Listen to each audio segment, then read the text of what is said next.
Ada banyak orang yang mungkin melakukan ritual-ritual ibadah, tapi kehilangan esensi daripada ibadah itu sendiri. Relasi di dalam penyembahan, relasi di dalam ibadah is the most important things. Sesuatu yang paling penting di dalam sebuah ibadah.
Selamat hari Minggu Jemaat. Selamat datang kembali di ibadah online MDC Jakarta. Hari ini, mari kita bersama menyiapkan hati dan pikiran kita untuk memuji dan menyembah Tuhan, serta mendengarkan firman Tuhan yang akan disampaikan oleh Pendeta Lukito Budiharjo dengan tema From Religion to Relation, dari agama menjadi relasi. Selamat mengikuti ibadah online. Tuhan Yesus memberkati. Kami datang ke hadirat-Mu Tuhan, membawa pujian syukur kami, karena kekaguman kami kepadamu Bapa. Betapa Engkau sungguh baik dalam kehidupan kami, Engkau menjaga kami, Engkau setia Tuhan.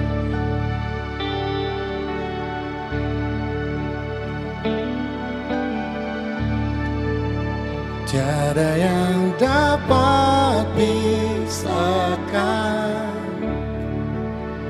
ku dari terangnya kasih-Mu. Kau hadirkan ketenangan yang tak bisa dunia berikan. Kini Kau pegang hidupku dan Kau hapus kesalahanku. Berharganya pengorbanan yang memberikan keselamatan. Haleluya. Kami menyembah Engkau Tuhan. Kau hadir di setiap langkahku, ku aman di dalam hadirat-Mu. Kau buktikan Engkau setia.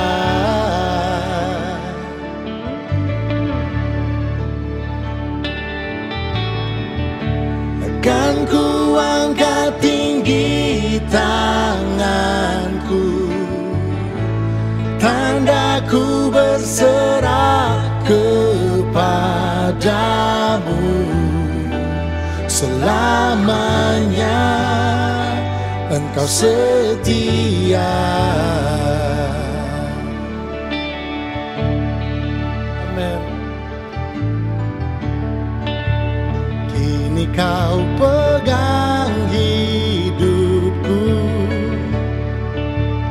dan kau hapus kesalahanku. Berharganya pengorbanan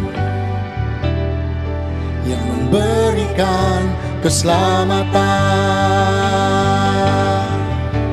Kau hadir di setiap langkahku, ku aman di dalam hadiratmu. Kau buktikan Engkau setia. Kami angkat tangan kami Tuhan, akan ku angkat tinggi tanganku, tadaku berserah kepadamu. Selamanya Engkau setia.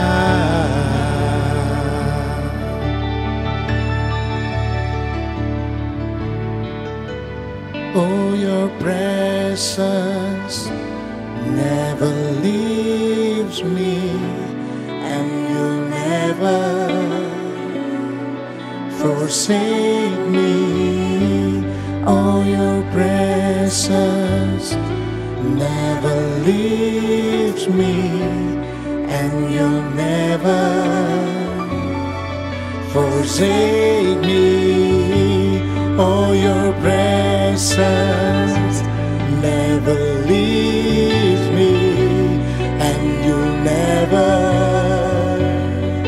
forsake me. Oh, your presence never leaves me, and you'll never forsake me.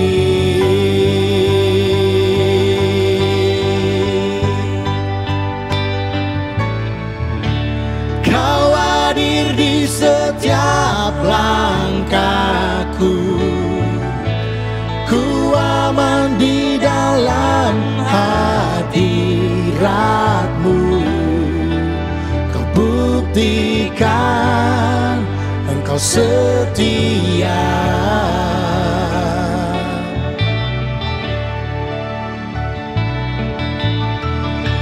Akan ku angkat tinggi tanganku, tadaku berserah kepadamu.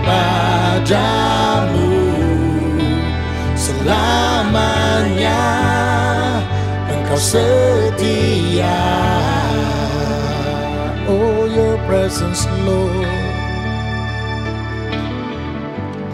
Oh, your presence never leaves me, and you'll never forsake me. Oh, your presence never leaves me, and you'll never forsake me.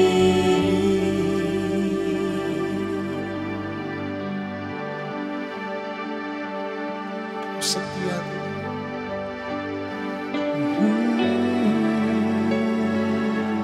never let me go. Aku sembah Tuhan, kami menyembah-Mu.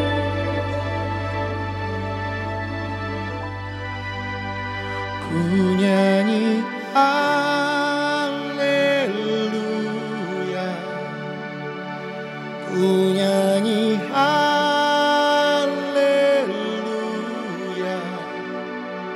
Sungguh Kau hebat, ajaib perkasa perbuatan-Mu.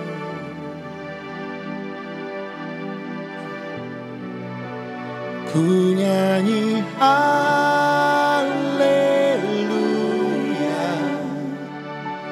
ku nyanyi nyanyi haleluya.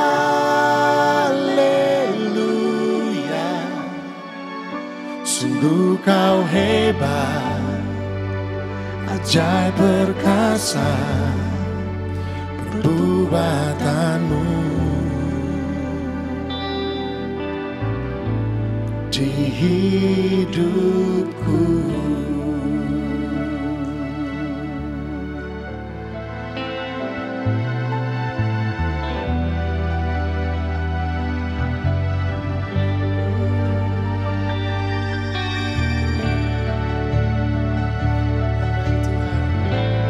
Segala perbuatan-Mu di dalam kehidupan kami, Bapa.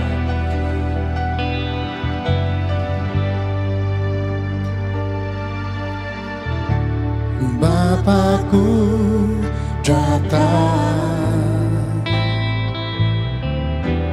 menyembah-Mu di sini. Ku percayakan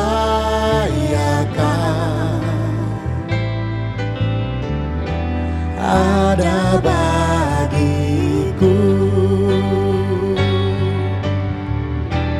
Tak usah ku takut, sebab Kau sertaku. Tak usah ku bimbang, Kau di dalamku. Tak usah ku cemas, Kau penghiburku. Saat ku lemah, Kau kuatku. Ku nyanyi haleluya.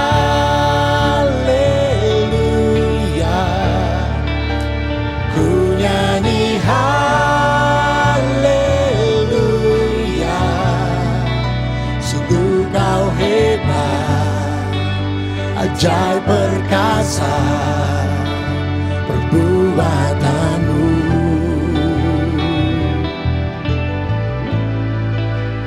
Ku nyanyi haleluya.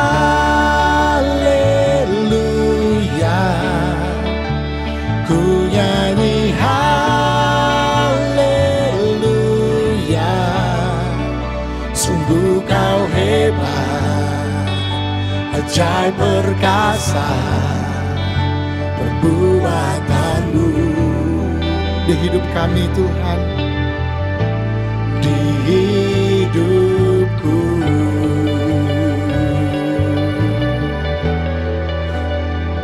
Kau ajaib, Tuhan,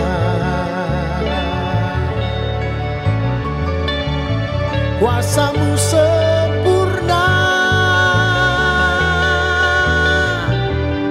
Takkan kami takut sebab Engkau bersama dengan kami, Tuhan. Mari katakan, tak usah ku takut, sebab Kau sertaku. Tak usah ku bimbang, Kau di dalamku. Tak usah ku cemas, Kau penghiburku. Saat ku lemah, Kau kuatku. Tak usah ku takut, sebab Kau sertaku. Tak usah ku bimbang, Kau di dalamku. Tak usah ku cemas, Kau penghiburku. Saat ku lemah, Kau kuatku. Mari angkat suaramu. Ku nyanyi haleluya.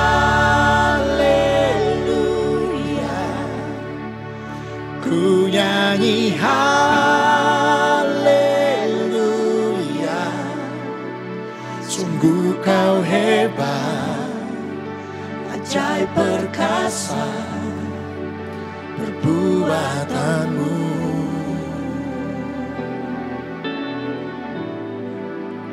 Ku nyanyi haleluya.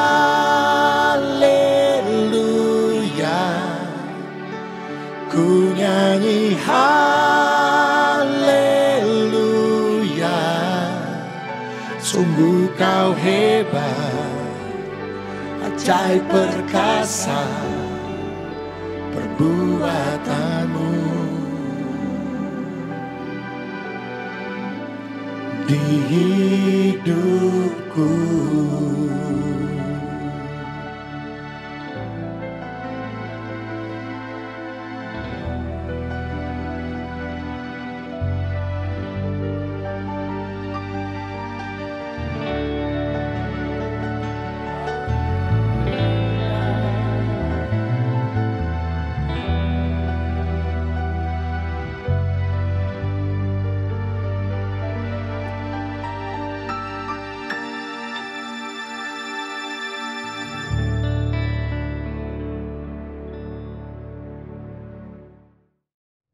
Selamat hari Minggu, semua jemaat yang dikasihi Tuhan. Kita pada hari ini masuk di dalam ibadah online di minggu yang ketiga pada bulan Juli. Tema kita selama bulan Juli adalah reset, mengatur ulang kembali. Kalau dalam dunia elektronik ada istilah factory reset. Nah, kehidupan kita juga mau di-reset oleh Tuhan dari waktu ke waktu supaya kita terus semakin maksimal di dalam ibadah kita kepada Tuhan. Dan tema hari ini adalah From Religion to Relation. Dari agama menjadi relasi. Menurut Kamus Besar Bahasa Indonesia, kata agama yang berasal dari bahasa Sanskerta berarti sistem yang mengatur tata keimanan atau kepercayaan dan peribadatan kepada Tuhan yang Maha Kuasa, serta tata kaidah yang berhubungan dengan pergaulan manusia dan manusia serta lingkungannya. Jadi jelas, agama merupakan atau penekanannya kepada ritual. Agama penekanannya kepada sistem dan tata kaidah. Nah, saudara, di dalam Matius pasal yang kelima, ayat yang ke-20, suatu kali Yesus mengatakan dengan sangat tegas tentang agama. Mari kita lihat di dalam Matius pasal yang kelima, ayat yang ke-20. Demikian firman Tuhan, maka aku berkata kepadamu, jika hidup keagamaanmu tidak lebih benar daripada hidup keagamaan ahli-ahli Taurat dan orang-orang Farisi, sesungguhnya kamu tidak akan masuk ke dalam kerajaan sorga. Saudara, di sini Yesus menyinggung tentang keagamaan. Kalau engkau beribadah, kalau hidup keagamaanmu tidak lebih dari ahli Taurat dan orang Farisi, dia bilang engkau tidak akan masuk dalam kerajaan sorga. Apa yang dilakukan ahli Taurat dan orang Farisi? Ahli Taurat dan orang Farisi adalah orang-orang yang beragama. Mereka sangat menekankan dengan ibadah dalam tata cara keagamaan. Ahli Taurat adalah orang yang sangat menekankan tentang ibadah lahiriah. Tampilan luar jadi begitu penting. Liturgi begitu penting. Based on ritual. Itu yang dilakukan oleh ahli Taurat dan orang Farisi. Tapi tidak ada relasi. Kalau kita membaca di dalam Matius pasal yang ke-15, ayat 1 sampai ayat yang ke-9, semakin jelas kita melihat apa yang Tuhan maksudkan dengan ritual tata cara agamawi. Kita baca dalam Matius pasal 15 ayat 1 sampai ayat yang ke-9. Kemudian datanglah beberapa orang Farisi dan ahli Taurat dari Yerusalem kepada Yesus dan berkata, "Mengapa murid-muridmu melanggar adat istiadat nenek moyang kita? Mereka tidak membasuh tangan sebelum makan." Tetapi jawab Yesus kepada mereka, "Mengapa kamu pun melanggar perintah Allah demi adat istiadat nenek moyangmu?"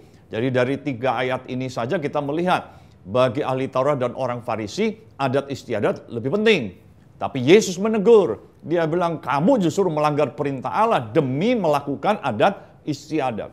Lalu dilanjutkan lagi di dalam ayatnya yang keempat. Sebab Allah berfirman, hormatilah ayahmu dan ibumu. Dan lagi, siapa yang mengutuki ayahnya atau ibunya, pasti dihukum mati.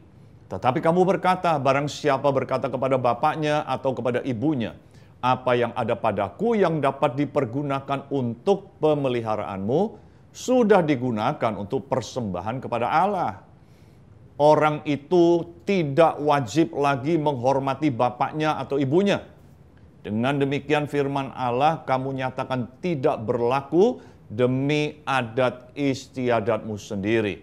Ayat yang ketujuh, Tuhan menegur dengan sangat keras, hai orang-orang munafik, benarlah nubuat Yesaya tentang kamu. Bangsa ini memuliakan aku dengan bibirnya, padahal hatinya jauh daripadaku. Percuma mereka beribadah kepadaku, sedangkan ajaran yang mereka ajarkan ialah perintah manusia. Jadi dari sini kita jelas melihat bahwa Yesus sangat menentang ritual keagamaan yang tidak menekankan kepada relasi dengan Tuhan. Ada banyak orang yang mungkin melakukan ritual-ritual ibadah, tapi kehilangan esensi daripada ibadah itu sendiri.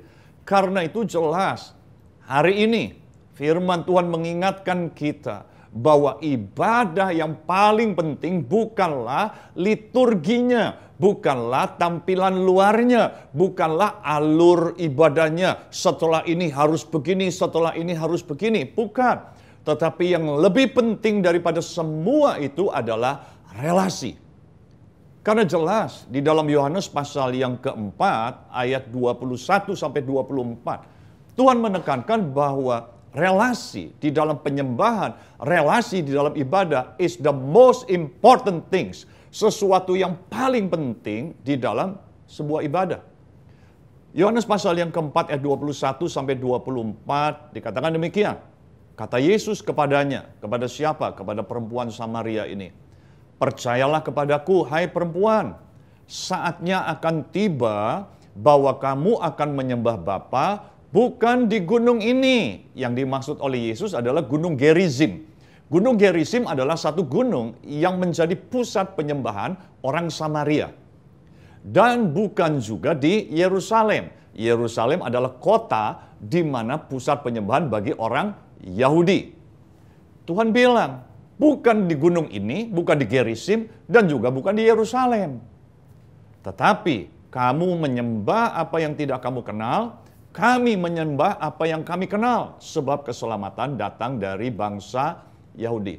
Saudara bisa bayangkan, sebuah penyembahan dilakukan kepada yang tidak dikenal, artinya nggak ada relasinya sama sekali. Ibadahnya dilakukan, penyembahannya dilakukan, tapi nggak dikenal, tidak ada relasinya sama sekali. Dan Tuhan kasih tahu, ini relasi yang seperti ini sia-sia. Relasi yang seperti ini perlu di-reset, perlu diperbaiki kembali. Ya, ayat 23 dikatakan, tetapi saatnya akan datang dan sudah tiba sekarang bahwa penyembah-penyembah benar akan menyembah Bapa dalam roh dan kebenaran. Sebab Bapa menghendaki penyembah-penyembah demikian. Allah itu roh, dan barang siapa menyembah Dia harus, bukan salah satunya, bukan, harus menyembahnya dalam roh dan kebenaran. Jadi kita dari ayat ini melihat bahwa bukan masalah tempat. Kalau kita dalam ibadah, penyembahan kita kepada Tuhan, bukan masalah tempat. Di dalam masa pandemi COVID-19 ini, kita tidak bisa ibadah di tempat ibadah seperti biasa yang kita lakukan. Di tempat kita gathering bersama-sama, berkumpul bersama-sama, di gedung ibadah atau di gedung gereja. Kita lakukannya worship from home. Kita melakukan ibadah dari rumah. Tapi saudara, kita perlu tahu bahwa ibadah yang sesungguhnya bukan masalah tempat. Karena itu ibadah yang kita lakukan melalui online di rumah tidak mengurangi nilai daripada ibadah itu sendiri. Karena itu, lakukan ibadah dengan sungguh-sungguh. Dan yang paling penting, di dalam roh dan kebenaran, dan mengutamakan relasi kita dengan Tuhan. Nah saudara, untuk beribadah, membangun relasi di dalam ibadah, karena esensi daripada ibadah adalah relasi kita dengan Tuhan, ada unsur-unsur yang diperlukan untuk membangun relasi. Unsur yang pertama yaitu waktu yang didedikasikan. Waktu yang didedikasikan. Saudara, di dalam membangun relasi harus menyediakan waktu. Kalau kita nggak menyediakan waktu, tidak mungkin relasi bisa terjadi. Nah saudara, seringkali alasannya apa? Sibuk, kurang waktu. suami istri, walaupun sudah suami istri, tapi kalau masing-masing sibuk terus, sibuk sendiri-sendiri, tidak pernah mendedikasikan waktu untuk membangun komunikasi, untuk membangun relasi, maka nggak akan terjadi peningkatan relasi. Tapi justru sebaliknya yang terjadi, banyak suami istri yang mengalami penurunan di dalam relasi. Bukan relasinya semakin intim, tapi justru relasinya semakin semakin renggang, semakin kering, dan akhirnya bisa menjadi celah di mana pihak ketiga bisa masuk. Dimulai dari karena tidak pernah mendedikasikan waktu secara khusus. Demikian juga hubungan kita dengan Allah. Demikian hubungan kita dengan Tuhan. Kalau kita tidak mendedikasikan waktu untuk kita membangun relasi kita dengan Tuhan, kita nggak akan pernah bisa membangun keintiman kita dan meningkatkan kedekatan kita, hubungan kita dengan Tuhan. Itu sebabnya di dalam Matius pasal 26 ayat 40 dan 41, Tuhan Yesus mengatakan kepada Petrus, "Tidakkah engkau sanggup berjaga-jaga 1 jam bersama dengan aku?" Tuhan mengingatkan kepada kita, dedikasiin waktu minimal 1 jam setiap hari. Saya sering mengatakan, 1 jam bersama dengan Tuhan akan mengubah 23 jam yang lainnya. 1 jam yang kita dedikasikan bersama dengan Allah akan membuat 23 jam yang lainnya penuh dengan berkat daripada Tuhan. Tuhan akan membawa perubahan dalam kehidupan kita. Saudara, kita semua, saya percaya hari ini punya handphone, punya smartphone. Seperti apa yang saya pegang ini. Punya handphone seperti ini. Saudara tahu nggak? Tiap hari kan kita pakai. Tapi kalau kita pakai terus, tidak pernah kita charge, maka handphone ini habis baterainya. Kemampuannya masih ada di situ, tapi tidak ada tenaganya lagi. Tidak ada daya listriknya lagi, sehingga tidak bisa digunakan apa-apa. Demikian juga dengan kehidupan kita. Kalau selama 1 jam kita dedikasikan waktu di dalam Tuhan, bersama dengan Tuhan, itu sama seperti kita sedang di-charge di hidup kita. Sehingga seluruh kemampuan yang ada dalam hidup kita ini kembali dapat dipergunakan secara maksimal. Karena itu dedikasikanlah waktu kita bersama Tuhan setiap hari. Jangan bilang sibuk. Kalau sampai hari ini masih bilang sibuk, ya menurut saya kebangetan. Kenapa? Karena sekarang kita semua lagi WFH, work from home. Kita nggak bisa kemana-mana. Mungkin dulu kita masih bisa ke bioskop, mungkin kita bisa pergi ke mall, mungkin kita ke restoran. Hari ini kita nggak nge-mall. Hari ini kita nggak nonton. Hari ini kita banyak di rumah, kita udah nggak kena macet-macetan. Ataupun mungkin sebagian saudara ada yang sudah mulai kerja ke kantor, tapi lalu lintas di Jakarta tidak semacet seperti zaman dulu. Sebelum pandemi COVID-19 ini. Jadi kalau hari-hari ini kita punya waktu yang banyak di rumah, lalu kita masih bilang gini, aduh saya nggak punya waktu. Hati-hati. Artinya memang kita tidak punya kemauan untuk mendedikasikan waktu kita untuk Tuhan. Jadi kalau kita mau membangun ibadah kita dengan cara yang benar, bukan tata cara di luarnya, dedikasikan waktu kita bersama dengan Tuhan. Yang kedua adalah fokus. Kita perlu fokus. Saudara, kemarin saya mendengarkan satu video singkat tentang bagaimana anak-anak yang merasa tidak disayangi oleh orang tuanya. Ternyata anak-anak itu merasa begini, orang tuanya kaget karena orang tuanya berpikir dia sudah mencurahkan segala sesuatu. Hanya masalah ringan. Ketika anak-anaknya ngomong, orang tuanya tidak beralih dari gadget. Jadi waktu anaknya ngomong, dia sambil, ya ngomong aja, ya ada apa, ya papa kasih tahu begini, ya kamu ngomong aja, ya mama kasih tahu begini. Jadi si anak merasa, you nggak ada konsentrasi, papa mama nggak ada perhatian sama aku, papa mama cuma sambil lalu, papa mama merasa bahwa handphone itu lebih penting daripada aku, sehingga melihat ke aku pun enggak, naruh handphonenya pun enggak, saudara. Nah saudara, di dalam ceramah yang saya lihat itu, cukup mengejutkan, karena itu berdasarkan dari sebuah survei bahwa anak-anak merasa tidak dikasihi karena apa? Karena orang tuanya nggak fokus ketika diajak ngomong. Saudara, demikian juga kita dengan Tuhan. Kita perlu fokus. Itu sebabnya Tuhan mengatakan di dalam Matius pasal yang ke-6, ayat yang ke-6. Dia bilang, kalau engkau mau berdoa, masuklah ke dalam kamarmu, tutup pintu. Maksudnya apa? Supaya fokus. Kita perlu solitude, perlu keheningan, supaya kita bisa berduaan saja dengan Tuhan. Jangan sampai begini, saudara. Masuk ke dalam kamar, yes, tenang, saya masuk ke dalam kamar, tapi tetap main handphone. Itu namanya bukan fokus. Saudara, masuk ke dalam kamar, tutuplah pintu, kuncilah. Supaya apa? Kita ada waktu berduaan bersama dengan Tuhan, kita bisa fokus bersama Tuhan. Yang ketiga, unsur yang ketiga diperlukan untuk membangun relasi dengan Tuhan adalah hati, telinga, dan pikiran yang terbuka. Hati, telinga, dan pikiran yang terbuka. Saudara, kalau hati kita nggak kita siapkan, tadi kita konsentrasi, kita fokus sama Tuhan, lalu hati kita tidak seperti orang yang empty cup. Kita merasa udah mengerti banyak. Pikiran kita penuh dengan skenario yang kita bangun. Kita tidak seperti orang yang menyiapkan pikiran kita untuk menerima sesuatu yang dari Tuhan. Telinga kita tidak terbuka untuk mendengarkan apa yang ingin Tuhan sampaikan kepada kita. Kita sudah sibuk dengan pikiran kita sendiri, dengan urusan kita sendiri, dengan rencana kita sendiri. Maka walaupun kita sudah mendedikasikan waktu, walaupun kita sudah fokus, tapi hati kita penuh, pikiran kita penuh, telinga kita tertutup. Sama juga bohong. Apa mungkin sudah ikut Tuhan? Apa mungkin sudah mendedikasikan waktu? Hati, pikiran, telinga kita tertutup? Ya, jelas. Kenapa? Ada contohnya.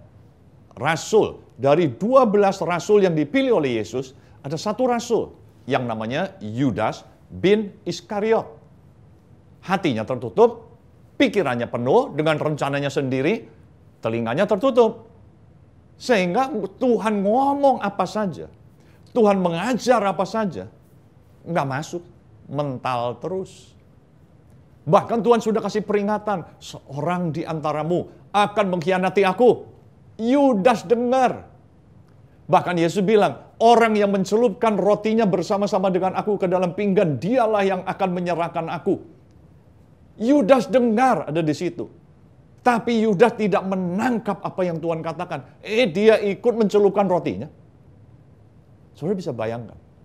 Jadi saudara, selain kita mendedikasikan waktu, selain kita fokus kepada Tuhan, hati kita harus terbuka. Pikiran kita harus kita siapkan untuk menerima pesan Tuhan. Telinga kita harus kita buka untuk mendengar arahan yang Tuhan mau. Barulah kita akan mendapatkan relasi itu.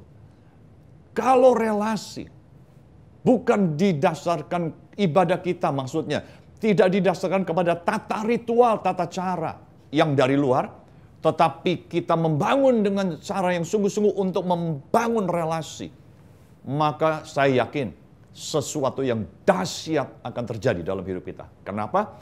Karena relasi bicara connection. Ketika kita connect, wow, dahsyat saudara. Kita connect dengan Sang Pencipta yang Maha Kuasa. Kita connect dengan segala kekuatan dan kuasa surgawi. Wow, pasti hidup kita akan mengalami perubahan. Itu yang kita akan alami kalau kita memiliki relasi dengan Tuhan. Bukan cuma sekedar beragama. Oh, saya agamanya Kristen. Oh, saya ke gereja. Bukan hanya itu. Penting kita menjadi orang percaya. Harus, karena relasi kita harus didasari iman percaya kita kepada Yesus. Karena Yesuslah melalui kayu salib, melalui kematiannya, dan melalui kebangkitannya, jalan relasi kita ke sorga terbuka. Jalan relasi kita kepada Bapa terbuka. Tapi setelah itu kita harus bangun. Dan kalau kita relasi kita terkonek dengan sorga, maka 3 hal ini akan terjadi, yaitu hati kita dipulihkan. Hati kita akan mengalami pemulihan. Seperti perempuan Samaria di sumur Yakub. Hatinya galau. Dia sampai punya 5 laki-laki yang sudah cerai. Artinya kawin cerai udah 5 kali. Dan masih punya lagi 1 orang pria yang bukan suaminya, kumpul kebo. Dia cari apa? Hatinya kosong. Dia cari somebody, dia cari someone yang bisa mengisi hatinya. Nggak ketemu, saudara. Kenapa? Karena dia menemukannya, akhirnya dia menemukannya di dalam Yesus Kristus Tuhan. Dia mengalami pemulihan, bahkan dia bersaksi dan satu kota Sikar. Di kampung Sikar itu akhirnya apa? Bertobat, mengenal Tuhan. Yang kedua adalah cara kita memandang hidup akan berubah. Di dalam Yohanes pasal yang ketiga, ayat yang ketiga, ada seorang Farisi yang bernama Nikodemus datang kepada Yesus. Lalu Yesus berfirman kepada Nikodemus. Dia bilang, jika orang tidak dilahirkan kembali, maka ia tidak dapat memandang kerajaan Allah. Jadi dengan kata lain, kalau orang belum lahir baru, daya pandangnya belum bisa melihat kerajaan Allah. Daya pandangnya belum berubah. Tapi kalau dia sudah mengalami lahir baru, daya pandangnya berubah. Dia dapat melihat kerajaan Allah. Dan saudara, kalau daya pandang dalam hidup kita, cara kita memandang kehidupan kita berubah, percayalah hidup kita pun pasti akan berubah. Demikianlah yang terjadi dengan seorang yang bernama Tom Monaghan. Seorang yang lahir dari keluarga miskin di Michigan. Dan pada waktu dia usia 7 tahun dititipkan di panti asuhan. Di panti asuhan, dia belajar apa yang namanya hidup disiplin. Sehingga pada waktu dia kuliah, terbiasa dengan gaya hidup yang disiplin, yang rajin. Dia sambil kuliah, dia cari modal, dia kumpulkan modal, lalu dia menyambi jualan pizza. Dan akhirnya singkat cerita, pizzanya berkembang dengan luar biasa. Dan nama pizza itu nama yang terkenal, hari ini kita kenal dengan nama Domino Pizza. Merupakan perusahaan pizza nomor 2 terbesar di Amerika. Dan dengan latar belakang dulu waktu masih kecil dia susah, dia miskin. Susah kalau mau beli ini nggak bisa, mau beli itu nggak bisa. Sekarang dia punya duit banyak, jadi apa yang dia inginkan, dia beli. Saudara, dia beli sebuah meja makan di rumahnya seharga 1,6 juta US. Kalau saya kurs dengan Rp14.000 pada hari ini, itu meja makan harganya 22,5 miliar rupiah. Meja makan model apa harganya 22,5 miliar rupiah? Dahsyat saudara. Dia nggak cukup sampai di situ. Dia pingin mobil, dia beli Bugatti Royal. Bugatti Royal yang cuman ada 6 buah di dunia ini. Harganya cuman 8 juta US dollar. Kalau dengan kurs 14.000, itu rupiah jadi 112 miliar rupiah. Itu yang dibeli oleh Tom Monaghan. Karena dia punya uang. Dia hari ini kaya raya. Tapi ketika dia ulang tahun yang ke-52, dikasih sama seorang temannya hadiah. Buku berjudul Mere Christianity. Kekristenan Sejati. Karangan C.S. Lewis. Dan pada waktu dia membaca buku itu, matanya terbuka. Dia lihat, wow, ada sesuatu yang lain. Dan rupanya dia tertarik dan tidak hanya berhenti di situ, dia ambil cuti 2 tahun. Dan selama dia 2 tahun dia cuti, dia pengen tahu dan akhirnya dia menemukan relasi dengan Tuhan. Cara pandangnya berubah, hidupnya berubah. Dan saudara, karena cara pandangnya berubah, cara dia memandang kehidupan ini berubah, bukan untuk memuaskan keinginannya, tapi dia punya cita-cita yang lebih besar. Sehingga dia akhirnya mempunyai satu cita-cita. Dia bilang begini, the biggest impact I can have for what I want to do, the result I want to have with what God's given me. Dengan apa yang sudah Tuhan berikan dalam hidup saya, is to help as many people as possible get to heaven. Kerinduannya adalah untuk memenangkan seberapa banyak jiwa, sebanyak-banyaknya jiwa untuk mengenal Tuhan dan bisa masuk ke surga. Sudah hidupnya berubah total, cara memandangnya berubah. Dan yang terakhir, kalau kita terkoneksi dengan Tuhan, kita akan mengalami kuasa dan mujizat Tuhan dinyatakan dalam hidup kita. Saudara, saya mau kisahkan cerita tentang pengalaman hidup saya. Saya divonis kena rematik tulang pada waktu usia 13 tahun. Mami saya orang Kristen, saya dibawa ke gereja, saya ikut ke gereja, tapi tidak mengerti apa-apa. Ikut di sekolah minggu waktu itu, lalu ikut di remaja, ikut di kebaktian umum juga, saya nggak ngerti apa-apa. Tidak sering, saya jarang pergi ke gereja, tapi ya kalau datang ke gereja, maupun dari sekolah ada tugas kita ke gereja juga, ada misa, nggak ngerti apa-apa. Ritualnya saya jalankan, tetapi tidak ada relasi sama sekali. Sehingga ketika saya makin lama penyakit mulai makin menggerogoti tubuh saya makin frustrasi. Jadi ibadah saya kepada Tuhan sama keadaan kondisi saya ini nggak terkoneksi sama sekali. Saya terus makin terpuruk. Ibadah tapi nggak ada dampaknya apa-apa dalam hidup saya. Saya makin frustrasi. Sampai di tahun 1981 ada satu orang yang datang ke rumah dan dia menceritakan tentang Yesus. Dan saya percaya itulah waktunya Tuhan menjamah kehidupan saya. Pak Timotius Arifin, saat ini gembala GBI Rock di Bali, di Denpasar, Bali. Dia menceritakan tentang Yesus dalam hidup saya, kesaksian hidupnya. Dan hari itu saya terjamah. Dan saudara tahu, itulah saatnya saya terkoneksi dengan Tuhan. Saya nangis sejadi-jadinya, saya bilang, Tuhan, saya mau mengalami mujizat dari Tuhan.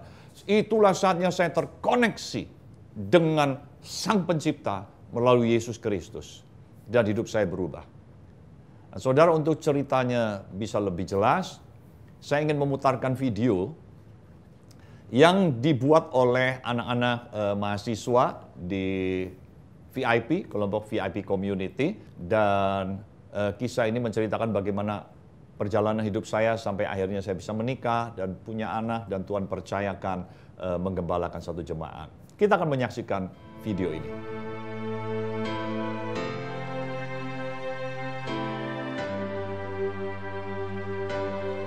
Seringkali keterbatasan menjadi alasan seseorang tidak mau melakukan sesuatu. Bahkan, tak sedikit yang menggunakan kekurangan itu untuk meminta belas kasihan dari orang-orang. Namun hal tersebut tak berlaku bagi Lukito. Meski lemah secara fisik, pria bernama lengkap Samuel Lukito Budiharjo tidak mau menyerah dalam menjalani kehidupannya. Lukito lahir pada tanggal 4 Februari setengah abad yang lalu di Jakarta. Secara normal, Lukito kecil juga menjalani kehidupan layaknya anak-anak seusianya. Dia bermain, sekolah, bahkan telah bisa menyetir mobil pada usianya yang ke-13.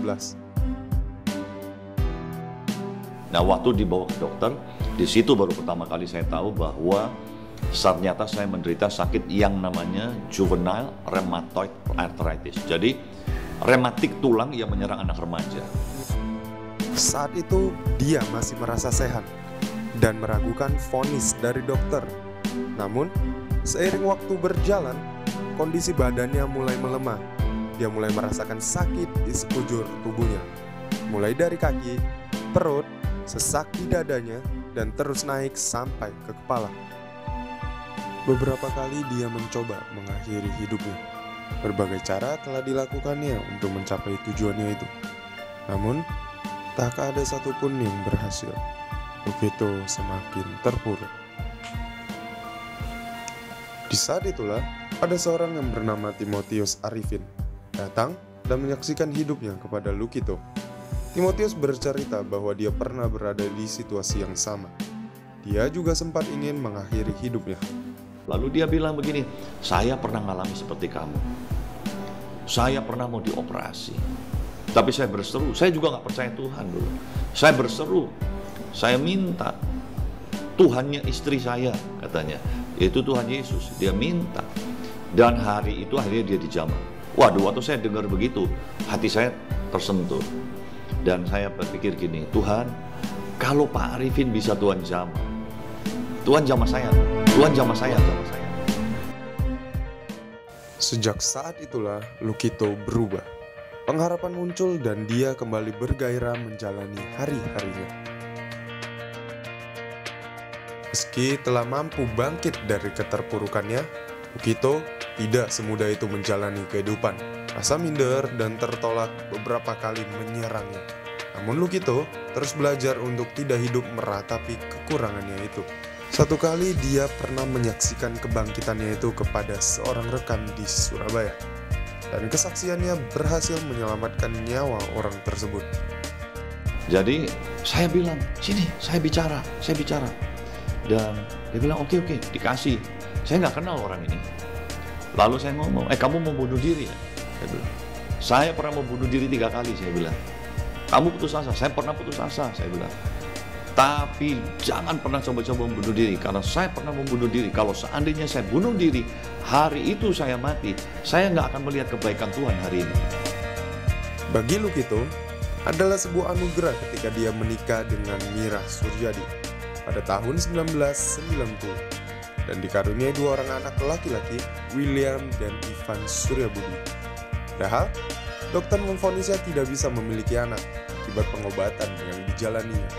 Sampai saat ini, kedua anaknya tumbuh normal dan sehat. Lukito dapat menjalani kehidupan layaknya orang normal lainnya.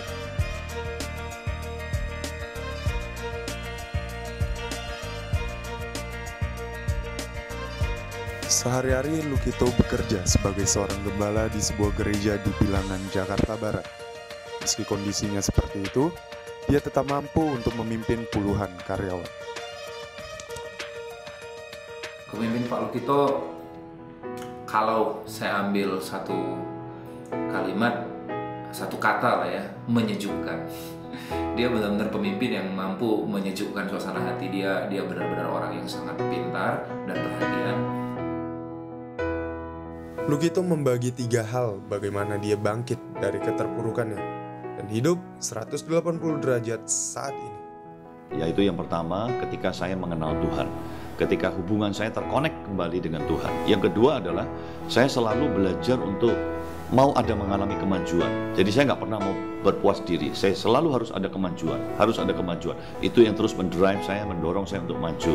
Dan yang ketiga, saya mau juga hidup saya bukan hanya untuk diri saya, tapi saya mau hidup saya untuk menjadi berkat buat orang lain. Masa lalu memang tidak dapat kita ubah. Namun, jangan hidup menyesalinya di masa sekarang.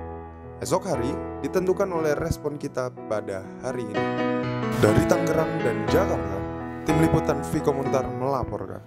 Demikianlah saudara, kita lihat apa yang saya alami ketika saya beribadah tanpa ada relasi, tanpa ada koneksi dengan Tuhan, tidak membawa dampak apa-apa. Tapi ketika saya terkoneksi dengan Tuhan, mujizat Tuhan terjadi. Seperti apa yang saudara lihat pada hari ini, Tuhan bekerja dengan dahsyat mengubah kehidupan saya secara total.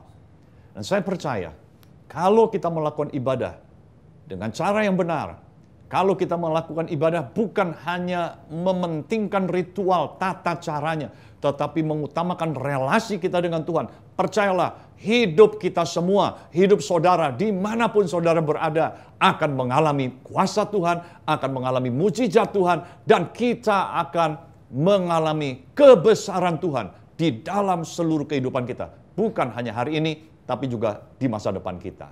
Karena itu, mari bangun relasi kita dengan Tuhan dan dapatkan kuasa yang dahsyat dalam kehidupan kita. Mari kita berdoa untuk mengakhiri ibadah kita pada hari ini. Bapa di dalam surga, kami bersyukur kalau Engkau mengingatkan kami untuk meriset ulang, untuk mengevaluasi hidup kami. Bagaimana cara kami beribadah dengan Tuhan. Bagaimana pada saat kami membaca firman-Mu. Pada waktu saat kami berdoa. Pada saat kami melakukan ibadah kami kepadamu Tuhan. Biar kami bukan memperhatikan kepada ritual yang kami lakukan. Tata cara yang ada. Tetapi kami mengutamakan relasi kami dengan Engkau. Kami mau mendedikasikan waktu kami bersama dengan Engkau. Kami mau fokuskan hidup kami. Masuk di dalam keheningan bersama dengan Tuhan. Kami mau buka hati kami, pikiran kami, telinga kami untuk mendengarkan arahan dan petunjuk Tuhan. Karena kami percaya ketika kami terkoneksi dengan Tuhan, kami akan melihat kebesaran Tuhan. Kami akan mengalami mujizat dan kebesaran-Mu di dalam hidup kami, di dalam rumah tangga kami, di dalam pekerjaan kami. Terima kasih Tuhan. Kami bersyukur kepadamu untuk hari ini. Di dalam nama Tuhan Yesus. Amin. Saudara, kita telah mendengar firman Tuhan yang disampaikan oleh Pendeta Lukito Budiarjo. Marilah kita menjadi pelaku-pelaku firman Tuhan sehingga iman kita terus mengalami peningkatan. Sebelum mengakhiri ibadah hari ini, mari kita berdoa. Berdoa untuk persembahan kita, berdoa untuk bangsa dan negara, dan kita tutup dengan doa berkat bagi kita semua. Kita berdoa. Tuhan, hamba berdoa, mengucap syukur untuk firman Tuhan yang sudah kami dengar. Dan saatnya kami beri persembahan yang terbaik. Kami beri dengan hati yang penuh ucapan syukur. Berkati tangan-tangan yang memberi. sucikan, kuduskan persembahan ini. Juga kami berdoa untuk bangsa dan negara kami. Tuhan memberkati bangsa dan negara kami. Dalam keadaan saat ini Tuhan sucikan, kuduskan bangsa dan negara kami. Berkati pemerintahan kami. Berkati semua mereka yang duduk di dalam pemerintahan. Berikan roh takut pada Tuhan bagi mereka, sehingga mereka menyelesaikan setiap tugas dengan baik dan nama Tuhan ditinggikan. Hamba mengucap syukur sebab kebaikan Tuhan tidak pernah berhenti bagi kami. Jemaat Tuhan, kita mau akhiri pertemuan ini. Saudara angkat kedua tanganmu dan terimalah berkat Tuhan. Anugerah Allah Bapa, kasih setia dari Tuhan Yesus Kristus, serta pertolongan Roh Kudus menyertai saudara sekarang sampai selama-lamanya. Hanya di dalam nama Yesus Kristus Tuhan yang berjanji, mintalah di dalam namaku, hamba berdoa. Amin.